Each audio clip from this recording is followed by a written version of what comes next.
ना इधर ना उधर, सीधे मुद्दे पर नजर। और क्या है आज की खबर, आप देखना शुरू कर चुके हैं न्यूज़ 18 आपके पुनीत के साथ, और मेरे साथ मेरे सहयोगी आनंद भी आज मौजूद हैं और उनसे भी हम बात करने वाले हैं। दरअसल बात क्यों करने वाले हैं, क्योंकि यूक्रेन और रूस के बीच जो युद्ध चल रहा है, इसकी शांति हो सके, ये युद्ध विराम हो सके, इसके लिए सऊदी अरब में मीटिंग हुई। मीटिंग में कौन मौजूद था? आपको शायद लग रहा हो कि रूस और यूक्रेन के साथ अमेरिका भी मौजूद रह सकता है, चूँकि सऊदी में हुई तो सऊदी के लोग भी मौजूद हो सकते हैं। तो ऐसा कुछ नहीं हुआ। दरअसल यूक्रेन को इस मीटिंग में बुलाया ही नहीं गया, यूक्रेन के बगैर ही ये मीटिंग हुई, और इसमें रूस और अमेरिका के अधिकारी प्रतिनिधि शामिल हुए, न कि पुतिन और ट्रंप, जो कि पिछले दिनों ये कहा जा रहा था कि ट्रंप और पुतिन की मुलाकात सऊदी में हो सकती है। तो ऐसा कुछ नहीं हुआ है, लेकिन मीटिंग बहुत देर तक चली है। मीटिंग में क्या कुछ हुआ है, ज़ेलेंस्की ने इस मसले पर क्या कुछ कहा है, यूरोपियन यूनियन की तरफ से इस मामले में क्या कुछ सामने आया है, ब्रिटेन के प्रधानमंत्री ने क्या कुछ कहा है, ज़ेलेंस्की ने क्या मूवमेंट अब नया अख्तियार किया है, इन सारे मसलों पर बात करने वाले हैं। तो चलिए आनंद के पास चलते हैं और आनंद से समझते हैं। सबसे पहले मीटिंग के बारे में बताइए आनंद, क्या हुआ है? बिल्कुल, देखिए ये सऊदी अरब में जो बैठक हुई है अमेरिका और रूस की हुई है, इसमें यूक्रेन को शामिल नहीं किया गया है।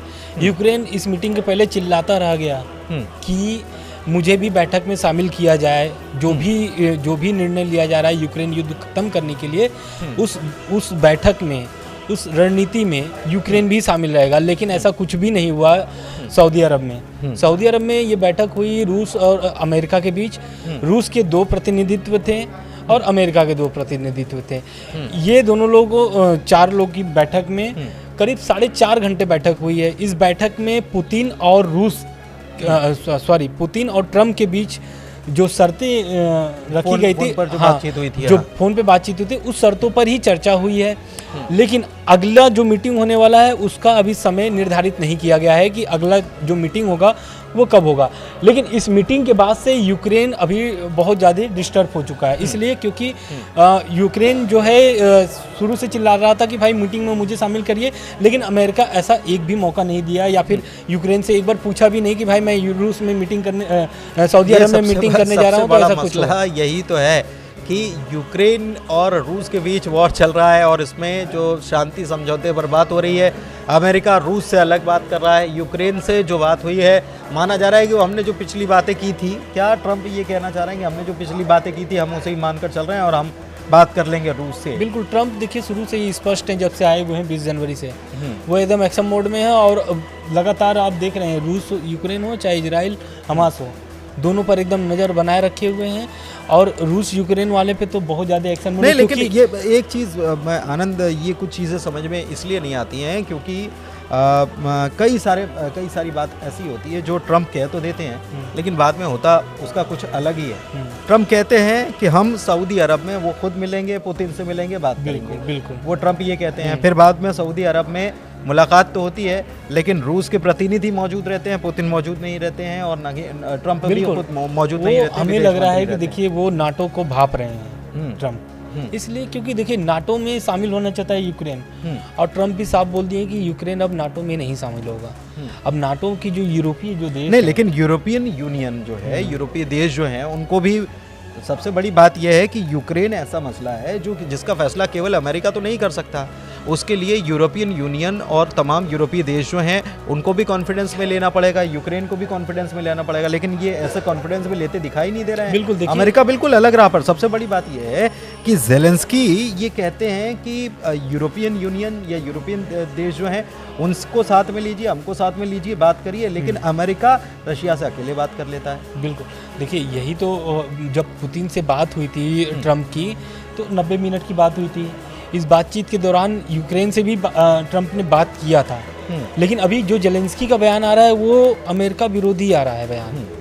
उनका कहना है कि अगर अमेरिका साथ नहीं देगा तो बाकी जो नाटो देश है वो मेरे साथ हैं और अभी भी युद्ध हम लड़ेंगे, वो ऐसे लड़ते आ रहे हैं। ऐसा लगता है कि साधने का काम चल रहा है। तो ये एक तरीके से जो सिनेरियो बन रहा है वो नज़र कैसा आ रहा है, वो ऐसा आ रहा है कि अमेरिका रूस को साधने का काम कर रहा है, रूस को अपनी तरफ लेने की कोशिश कर रहा है और समझाने की कोशिश कर रहा है कि हम युद्ध रुकवाते हैं, आपकी मांगों को मान लिया जाएगा। जो सिनेरियो नज़र आ रहा है वो मैं बता रहा हूँ। अंदर जो बात चल रही है उसकी बात तो ना की जाए, लेकिन दूसरी तरफ ऐसा लगता है कि ज़ेलेंस्की जो है उन्होंने साथ लिया है बाकी के नाटो देश जो हैं नाटो देश। देखिए तुर्की भी गए, अभी का अपडेट भी बता देते हैं कि तुर्की पहुंचे हुए हैं और अर्दवान से मुलाकात वो कर रहे हैं, और तुर्की जो है वो नाटो का सदस्य देश है। इससे पहले उन्होंने यूएई में भी दौरा किया था। हाँ, व्लादिमीर ज़ेलेंस्की ट्रंप के बयान के बाद वो यूएई भी गए थे, वहाँ पर मुलाकात किए थे नेताओं से।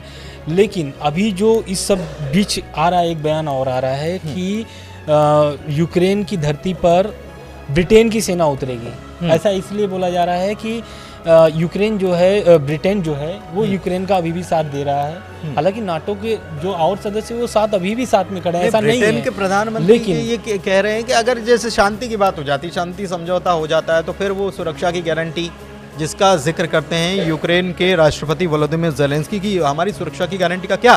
तो ब्रिटेन के प्रधानमंत्री कीर स्मिथ की तरफ से ये कहा गया है कि हम अपनी सेना भेजने के लिए तैयार हैं, और लेकिन ये लड़ने के लिए नहीं भेज रहे हैं, शांति जो अभी जो शांत माहौल करने के लिए, मतलब वो अगर शांति स्थापित हो जाती है तो वहाँ पर सुरक्षा के लिए मैं ब्रिटेन ने बोला है कि मैं वहाँ पे अपनी सेना खड़ा कर दूंगा अगर यूक्रेन चाहेगा तो। बिल्कुल।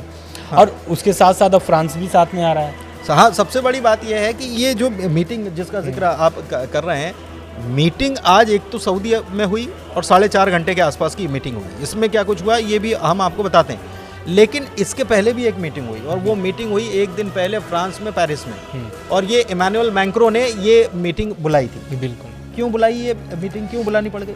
देखिए, ये क्या है कि ट्रंप अभी अपनी मनमानी कर रहे हैं। उनका, ट्रंप का कहना है कि यूक्रेन युद्ध जो है वो खत्म होना चाहिए, लगभग 3 साल होने वाले हैं। तो उससे यूरोपीय जो देश है ना, उनके में खलबली मची हुई। क्यों? क्योंकि ट्रंप किसी का सुन ही नहीं रहे हैं, और वैसे भी नाटो से वो खफा चल रहे हैं। खफा इसलिए क्योंकि वो नाटो का एक, वो तो कह रहे हैं कि हम तो निकलने के लिए भी तैयार है, लेकिन मुझे लगता नहीं है कि वो निकलने के लिए तैयार है, बल्कि ऐसा लगता है कि वो भांप रहे हैं, या अमेरिका, दरअसल नाटो की एक बहुत बड़ा संगठन है, और इसकी खर्चे पानी जो है, अगर सामान्य भाषा में बोला जाए तो खर्चा पानी निपटाने का काम जो है अमेरिका सबसे ज़्यादा करता है, और अमेरिका चाहता है कि उसके ऊपर जितना भी बर्डन है वो कम हो जाए। बिल्कुल। इसलिए शायद वो ऐसा करने की कोशिश करता हुआ नजर आ रहा है। देखिए, यही तो अमेरिका शुरू से ही लगभग 3 साल होने वाले हैं, और फ्रंट पर अमेरिका खेल रहा था यूक्रेन के साथ, है ना। और चाहे वो हथियार हो, चाहे फिर वो खाद्य पदार्थ हो, सभी चीज़ में वो मुहैया कराता था जो बाइडन के समय में। लेकिन जब से ट्रंप आए तब से सारी चीज़ें रोक दी गई है। ऐसा उसने बोल दिया कि भाई हम एकदम, जो विदेश मंत्री है वहाँ के हैं अमेरिका के, उन्होंने साफ बोल दिया कि अब यूक्रेन को कोई भी सहयोग नहीं किया जाएगा, सहयोग नहीं करेंगे। हालांकि रक्षा के तौर पर तो दिए जा रहे हैं यार, ऐसा नहीं है कि नहीं एकदम से रोक दिया गया है, लेकिन USAID जो है जिसकी बात करते हैं तो वो उसको बंद कर दिया गया। एक चीज़ और है जिसका जिक्र आप कर रहे थे कि फ्रांस ने ये बैठक बुलाई। फ्रांस ने बैठक क्यों बुलाई? फ्रांस ने बैठक इसलिए बुलाई क्योंकि फ्रांस को ये पहले से शायद ये मालूम था कि इसमें यूक्रेन को नहीं बुलाने वाले बैठक। हाँ, बिल्कुल। इसमें यूरोपीय देशों को नहीं बुलाने वाले, तो इनके बगैर अगर आप यूक्रेन के भाग्य का फैसला कर रहे हैं तो कैसे कर रहे हैं? हाँ, तो इसलिए तो जो यूरोपीय संघ जो है, यूरोपीय जो देश हैं, वो यही खलबली तो मची हुई है कि यूक्रेन को बिना बुलाए कैसे युद्ध आप खत्म कर सकते हैं। वो साध लिया है दरअसल, बेसिकली क्या है कि साधने का खेल है, और ऐसा लगता है कि ट्रंप कोशिश कर रहे हैं कि ज़ेलेंस्की कहीं ना कहीं दब जाएं, थोड़ा नम जाएं, लेकिन ऐसा लग नहीं रहा है। ज़ेलेंस्की ने साथ रखा है नाटो को, यूरोपियन यूनियन को। यूरोपियन यूनियन की तरफ से भी इस मामले में बयान आ गया है, और कहा है कि सबसे नाटो में शामिल होना, जो यूक्रेन की जिद कह लीजिए, लेकिन ये क्यों कह रहा है यूक्रेन कि नाटो में मुझे शामिल होना है?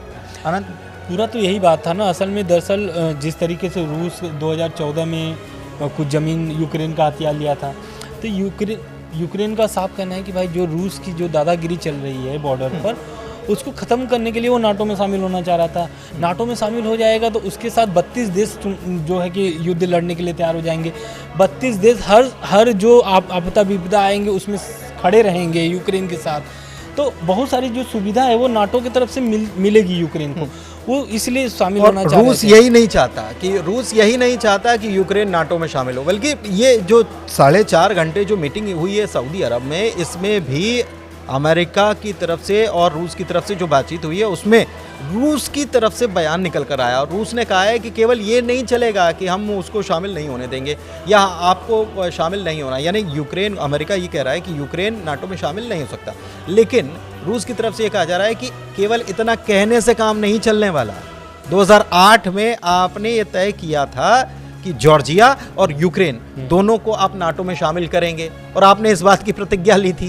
तो ये प्रतिज्ञा जो है इसको तोड़ना पड़ेगा, इसको तोड़ेंगे तभी काम चलेगा, वरना ये मामला इतना आसान नहीं। बिल्कुल सही कह रहे हैं, लेकिन जैसे आपने एक बात बोला ना कि नए समीकरण बन रहे हैं, यूक्रेन युद्ध से नए समीकरण इसलिए दिख रहे हैं क्योंकि अमेरिका रूस से अपना दोस्ती बढ़ा रहा है, संबंध अच्छे कर रहे हैं। दूसरी तरफ जो अमेरिका का जो अच्छा दोस्त अभी माना जाता है ब्रिटेन, वो हर जगह खड़ा रहता है अमेरिका के साथ में।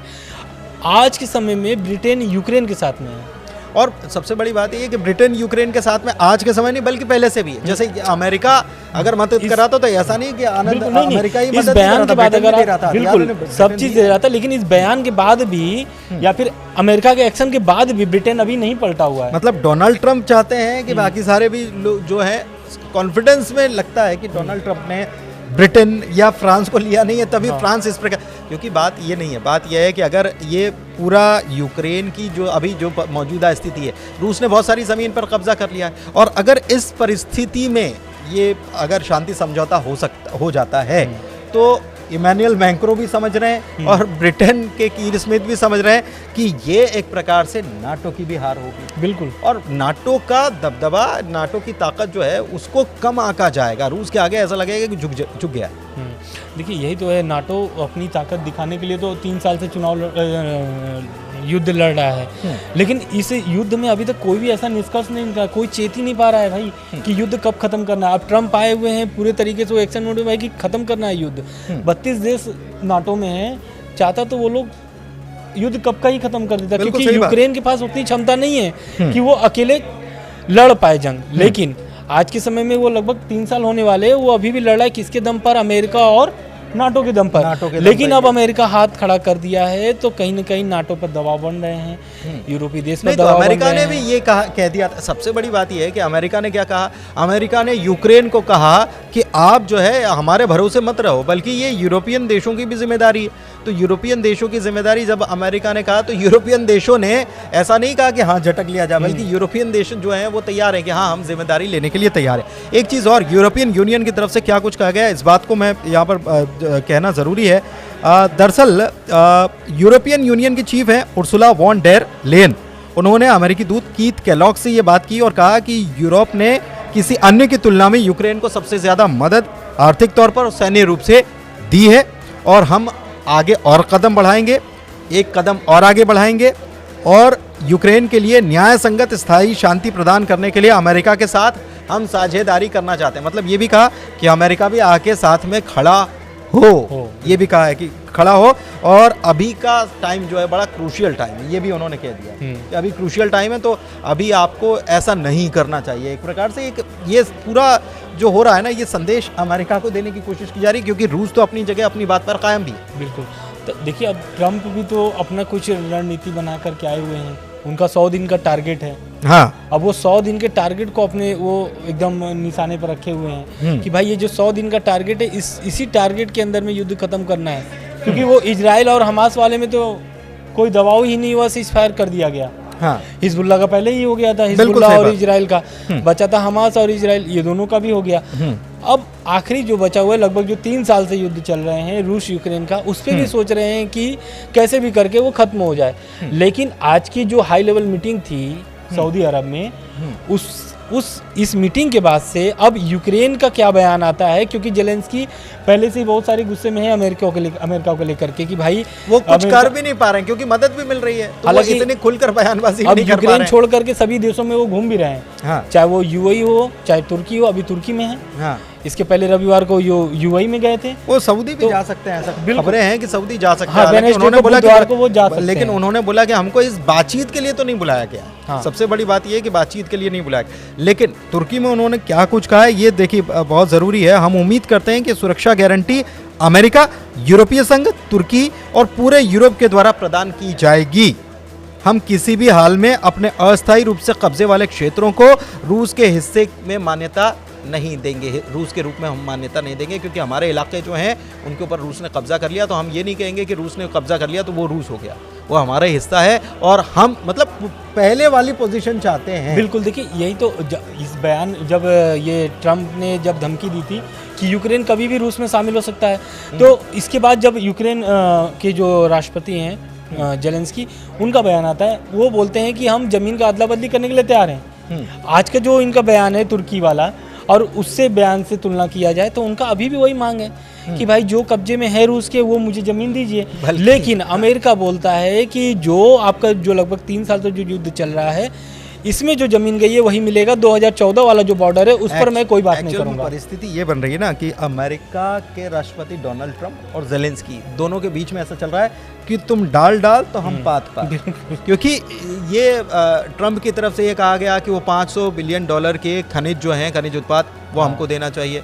तो उन्होंने हाँ ठीक है, कोई प्रॉब्लम नहीं है, कोई दिक्कत नहीं है, आप आ जाओ, ले लो, अच्छा है, आप इन्वेस्ट करो, हमारे लोगों को भी तो यहाँ से रोजगार मिलेगा इससे। अब अगर आप इन्वेस्ट करोगे तो हमारे लोगों को रोजगार मिलेगा और आप भी अपना बिजनेस करिए, तो ये कह दिया था। इसके बाद फिर नई चीज़ें निकल कर सामने आई। अब ये बात ये है कि अभी तक जो परिस्थितियाँ, जो नज़ारा दिखाई दे रहा है, वो लग रहा है कि ट्रंप का पुतिन की तरफ या रूस की तरफ कुछ ज़्यादा झुकाव नज़र आ रहा है और इसीलिए यूरोपियन यूनियन जो है वो बार बार खींच रहा है, अमेरिका को बार बार कह रहा है कि भाई आप हमारे साथ में खड़े हो, लेकिन हमारे साथ रहकर बात करें। इसमें कहीं ना कहीं जो अमेरिका जो ये प्लान बनाया है रूस को अपने दोस्त बनाने के लिए, इसका बस एक कारण है, वो चीन को कमज़ोर करना चाहता है। अमेरिका सुप्रीम पावर अपने आप को बनाए रखना चाहता है और वो जानता है कि हम स्वघोषित मुखिया हैं, और स्वघोषित मुखिया हैं तो कोई और ताकतवर, और अभी तो रूस और चीन दोनों साथ में आ रहे थे, तो ऐसा लग रहा था कि ताकत जो है वो बढ़ जाएगी, तो अमेरिका को अपनी ताकत खोने का डर है, ऐसा लग रहा है। बिल्कुल अमेरिका यही तो चाहता है, क्योंकि देखिए जो ट्रंप है वो व्यापारी आदमी है और वो व्यापार के नज़रिए से भी देखते हैं देश को, विदेशों को। चीन क्या है कि चीन का जो है वो विस्तार नीति है, दूसरा वो व्यापार से कोई भी समझौता नहीं करता है। तो ये सब चीज़ को देख करके वो ट्रंप चाहते हैं थोड़ा सा उन्होंने चीन को कंट्रोल करने की भी कोशिश की। अभी उसके ऊपर जो उन्होंने व्यापारिक तौर पर जो उसके ऊपर सैंक्शंस लगाए हैं, वो तो चीन को भी थोड़ा सा उन्होंने कंट्रोल करने की कोशिश की। हालांकि उसने कह दिया कि भाई अगर आपने ये जो टैरिफ लगाया है, टैरिफ की आप बात जो कर रहे हो, फिर हम अंतर्राष्ट्रीय स्तर पर इस बात को हम इसको चुनौती देंगे कि आप ये क्या कर रहे हैं बिजनेस के मामले में। खैर ये सब चलता रहता है, लेकिन अभी सबसे ज़्यादा फोकस जो है वो रूस यूक्रेन को लेकर जो हालात बन रहे हैं इस पर है। अब देखना होगा कि अभी तो अगली मीटिंग की तारीख तय नहीं हुई है, लेकिन जेलेंस्की अपना दांव चले जा रहे हैं। अब अगला दांव क्या चलते हैं, क्योंकि अभी तो वो तुर्की में मौजूद हैं और वहाँ से एक प्रकार से समर्थन हासिल करने की कोशिश कर रहे हैं, तो आगे उनको क्या समर्थन मिलता रहेगा, यूरोपियन यूनियन क्या ऐसे ही समर्थन देता रहेगा, और कौन किसके आगे झुकेगा, ये आने वाले वक्त में पता चलना है। फिलहाल आज की चर्चा में इतना ही। धन्यवाद। नमस्कार।